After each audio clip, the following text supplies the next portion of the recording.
GoLocal Live. I'm Josh Fenton, CEO and co-founder. I want to thank Rebecca Cotto da Silva from Skyping in from Bolzano, Italy, and discussing what's going on there. A record day of coronavirus cases on Tuesday in Italy, the most recent day of reporting. They had nearly 25,000 cases in Italy on that one day. And I also want to thank Dr. Michael Fine, who just joined us to go over all the state numbers and what's going on in the city of towns. We'll have an update on that shortly. For everybody else, I want to welcome over to the headman over at the Hotel Providence. He's talking about what's going on in the hospitality industry. Thank you so much for joining us. It's my pleasure. I'm glad to be here. Okay, so let's talk about it. Listen, nobody's been hit harder than the hospitality industry.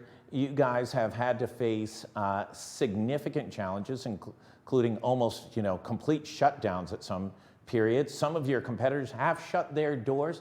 The Hotel Providence has not, and you guys are having some success. Talk a little bit about what you guys have been doing, how you've been innovating, and how you're winning as much as anybody can win during this pandemic. Yeah, and you're absolutely right. It's been a very difficult road for the hotel industry and the hospitality industry in general over these past few months. But we tried to look at what is it that we can do. A lot of people were focusing on, well, we can't do this and we can't do that and we can't do that.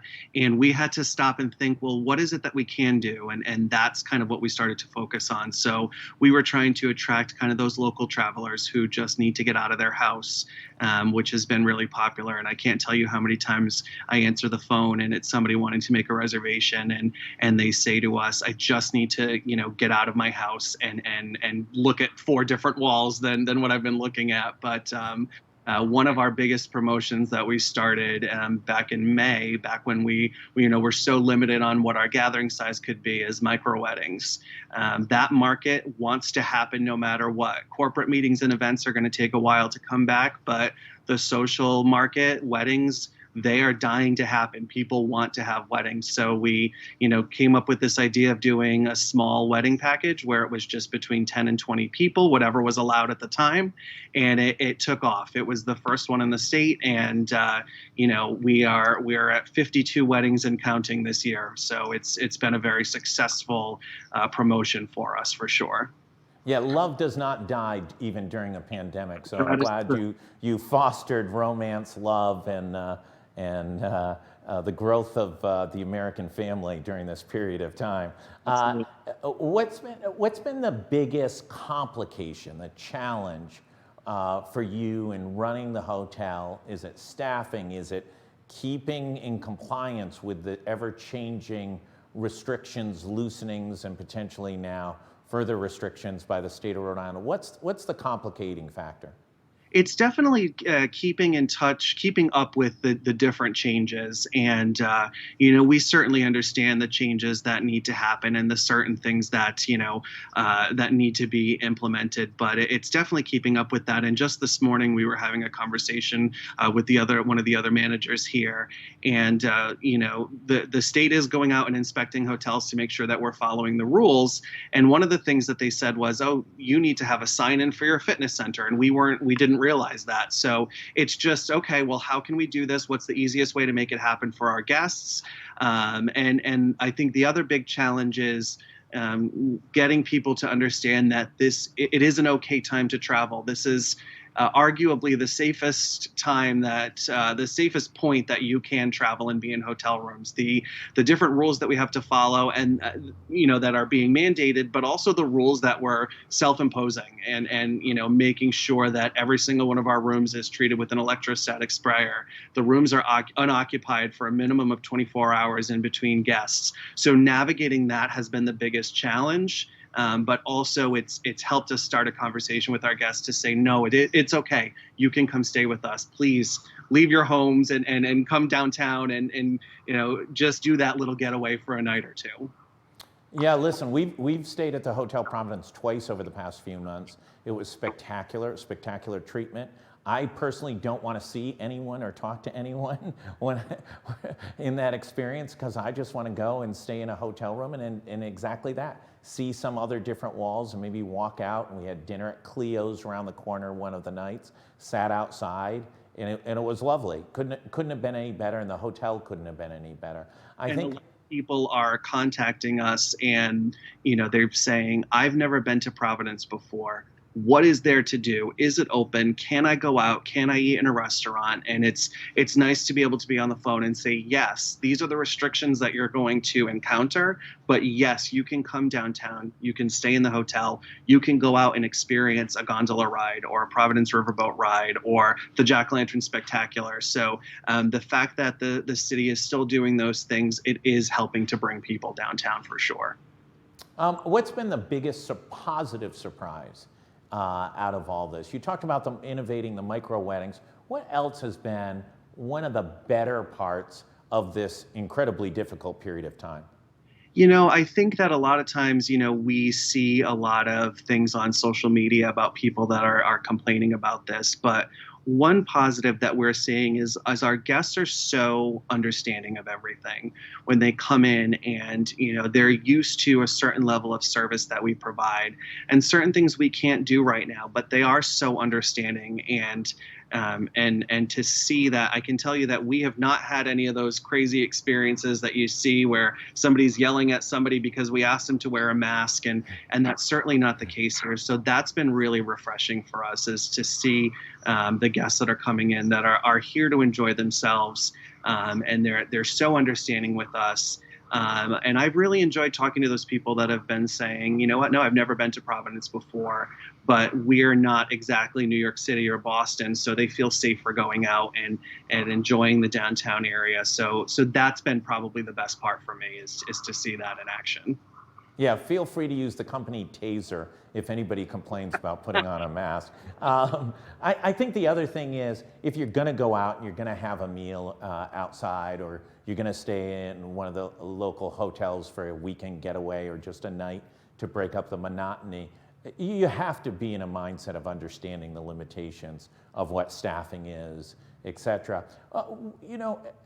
You've been able to stay open, you've done some innovative things, but that's not true of two of the major hotels in Providence who have closed their doors, and we don't have any idea of when they'll reopen. How do you continue the innovation structure, and can it become not only a benefit to you during this period of time, but weave it in? I mean, what a competitive advantage. Weave it in to your company's culture during this period of time. It'll benefit you for the next decade.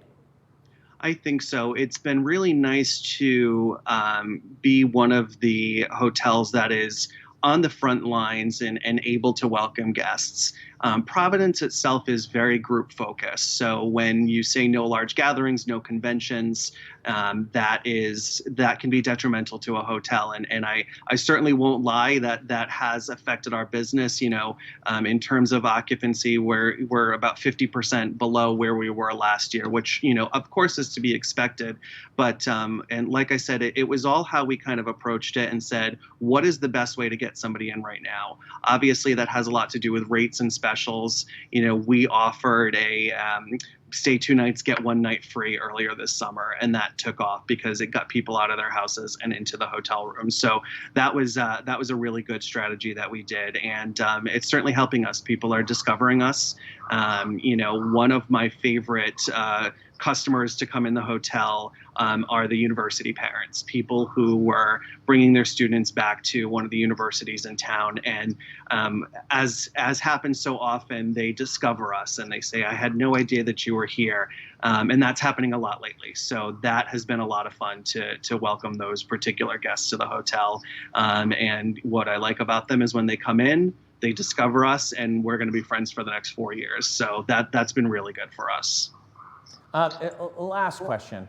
What would you say to those companies who maybe aren't in your business? They're not hotels, they're not in hospitality, but what have you learned over the past 6-8 months that you think is transferable to other businesses in Rhode Island, in the region, that might be beneficial to them, a new perspective? Now is the time, like you said, to innovate, and you can't run your business the same way that you always have. You have to not only come up with new ideas, but you need to make sacrifices. I never thought that I would be working in housekeeping. I've been in this industry for a long time, and I have been making beds and doing turn down service and all that kind of stuff. Which reminds me, tip your housekeepers. You have no idea how difficult it is to clean a hotel room. It's absolutely, it's exhausting. You need to innovate, and you need to roll up your sleeves and come up with the new ideas, because that's, regardless if you're a hotel or a retail business or whatever it is, now is the time to come up with those ideas. Okay, so critical follow-up question. How are your corners on your sheets?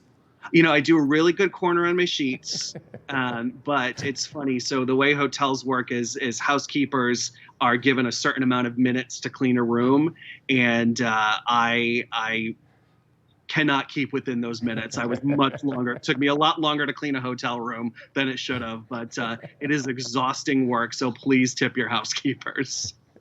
Well, listen, I want to thank you so much for coming on. As I said, we've stayed there at the Hotel Providence, and there's no correlation between you appearing here and our two stays. We paid full freight accordingly. And listen, if you have the means to, and you can keep Rhode Island's, we've talked so much about keeping Rhode Island's restaurant industry going, but also we want to keep the hotels going, such a critical part of the state's economy, the tourism industry, and also the business community, to be able to provide folks with great places to be able to stay while they're visiting. And listen, commerce is not dead.